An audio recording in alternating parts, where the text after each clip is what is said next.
I am Ferdinand Marcos, and I am the President of the Republic of the Philippines. I stand today on behalf of 110 million Filipinos. People and hello universe, it's me again. Shout out sa inyo mga kababayan. Hello sa mga Marcos loyalists and supporters. Mayroon tayong upload videos update guys. Ayan. Yan po si Attorney Gadon. Alam nyo yan, si Attorney Gadon, ano? Nako, talaga namang pagdating kay Pangulong Marcos Jr. or sa Marcoses, talagang todo, ano yan guys, tanggol pinagtatanggol niya talaga yan, yung Pangulo ng bansa. Talagang solid Marcos loyalist po yan. Actually nga, nung last election, nagkaroon po ng kaso yan dahil talagang pinagtatanggol niya si Pangulong Marcos Jr. kahit ma-disbarment, wala siyang pakialam. Pero dahil dito, sa pakalat ni Maharluka-Luka na fake news, another fake news na pinalabas nila sa social media. Dahil nga daw talagang gumamit daw ng droga ang Pangulo. Sus, kayo naman mga kababayan, 2012, my goodness. Hindi pa nakaupo si Digong.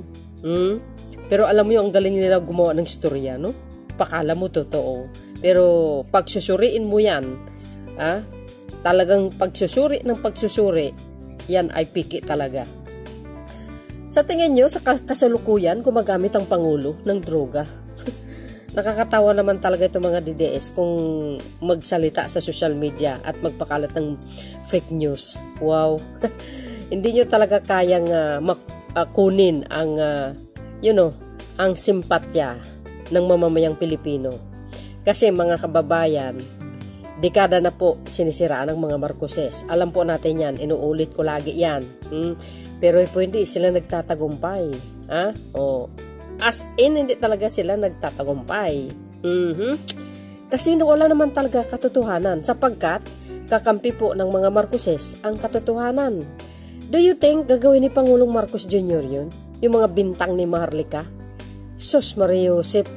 Nung si Digong ang nakaupo, sinasabi niya, nasa listahan niya daw yung mga drug lord, yung mga listahan. Bakit wala doon ang pangalan ni Pangulong Marcos Jr.? Sige nga. Kung nandoon, bakit hindi niya huhulihin? Kay since pa naman ay anti-Marcos yan si Digong. Kroniko rin po yan. Pero dahil dito sa pakalat ni Maharluka-Luka sa social media, hindi talaga nag-atubili si Secretary Gadon. Ay nanawagan at nagpadala ng liham sa PDEA na dapat kaukulang sampahan ng kaso. Ito si Maluka-Luka or sino man involved dito. Kasi isa rin sa masisira dyan, mga kababayan, ay ang PDEA.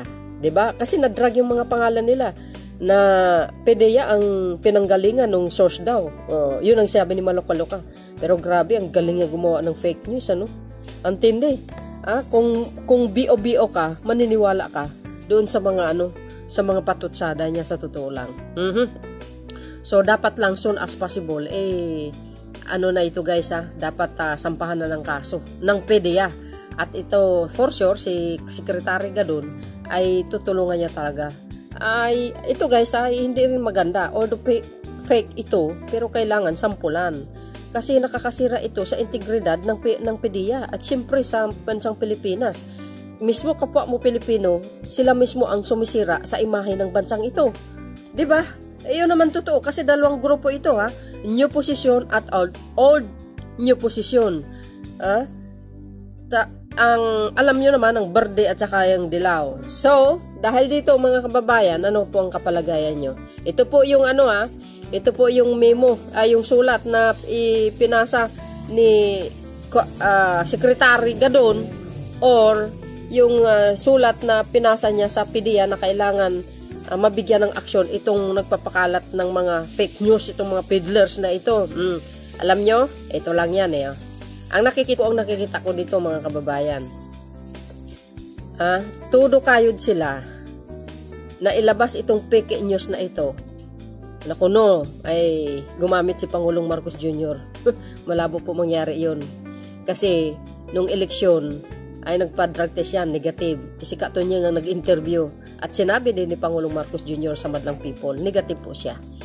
I don't think kung nangyari, ginawa niya yan sa panahon niya ngayon, naku, talaga naman sa dami-dami niyang problema at alam niya at inalagaan niya ang kanyang reputasyon at ang kanyang pagkatao. Ayaw niya masira kasi sinisiraan talaga ng mga tao kaya siyempre inalagaan niya yun.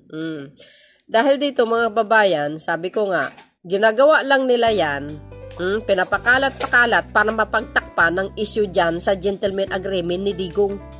Obvious ba? Diyan magaling si yung si Attorney Poke. Kilala nyo? Kilala nyo si Attorney Poke? Nako, certified dilawan yan mga kababayan. Yang hindi nyo alam. Nako, lalo na yung si Attorney Pumilo. Nako, certified dilawan mga yan mga base, ha? Kaya, kinagat yung fake news na pinalabas ni Maluka-Luka. Ito naman si Maluka-Luka, pinaniligan niya na totoo daw yun. Original daw yun. Saan kayo makita? Naknang kwago. Kwento nyo na lang sa panot na pagong. But anyway guys, basahin po natin itong sinabi ni Atty. Gadon.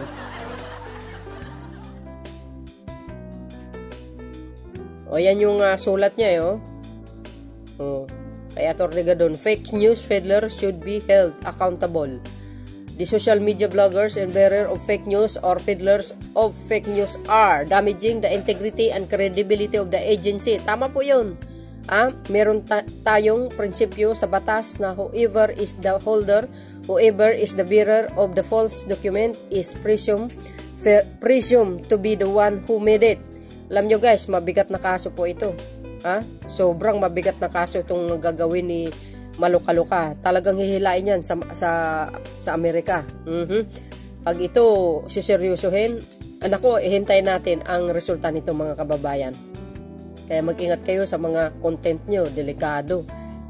Hindi nga kumikibo si Pangulong Marcos Jr., hindi po nagre-resback. Pero po yung mga talagang malapit sa kanya na mga abogado tulad ni Secretary Gadon ay talagang nagpupursige yan, no? Talagang solid ito. Si Secretary Gadon. Kaya saludo ko dito sa abogado na ito kahit madisbar ito, basta lang mailabas yung katotohanan, talagang wala siyang pake. But anyway guys, yan po ang kanyang sinabi at panoorin nyo po ang balita ng DCERH, no? Pakinggan nyo din po ang kanilang balita, no? So see you again on my next upload video. Bye and babush. God bless Philippines. Nako mga bes, mag-ingat kayo sa pinapanood nyo, okay? Huwag kayong magpapadala kasi magaling maglinlang ang satanas. Tandaan nyo po yan. Eto na. Di sapat ang simpleng paglalabas lamang ng pagtanggi ng Philippine Drug Enforcement Agency o PDEA na peke ang dokumento na nagsasabing subject ng isang operasyon si PBBM noong 2014. Ito ang inihayag ngayon ni Presidential Advisor on Poverty Alleviation Secretary Larry Gadon. Kasunod ng patuloy pa ring pagkalat ng naturang papeles sa social media. Sa isang pulong balitaan sa Quezon City, iginiit ni Secretary Gadon na walang ibang dapat na gawin ng PDEA kundi ang idaan na ito sa legal na proseso at ito ay ang pagsasampa ng kaukulang kaso. Dahil dito'y gumawa na ng hakbangang kalihim sa pamamagitan ng pagliham sa PDEA na gawin na ang paghahain ng kaso laban sa mga taong nasa likod ng pagpapakalat ng peking dokumento. Sa kanyang liham, iginiit ni Gadon na sinisira ng peking dokumento ang reputasyon ng Pangulo ng Bansa dulot ng maling mga impormasyon na isinusubo sa publiko. Aniya, sa sandaling magpatuloy at hindi naparusahan ang ganitong gawain ng mga peddlers of fake news, ay maring maapektuhan dito ang tiwala at kumpiyansa ng publiko sa Anti-Illegal Drugs Agency ng bansa.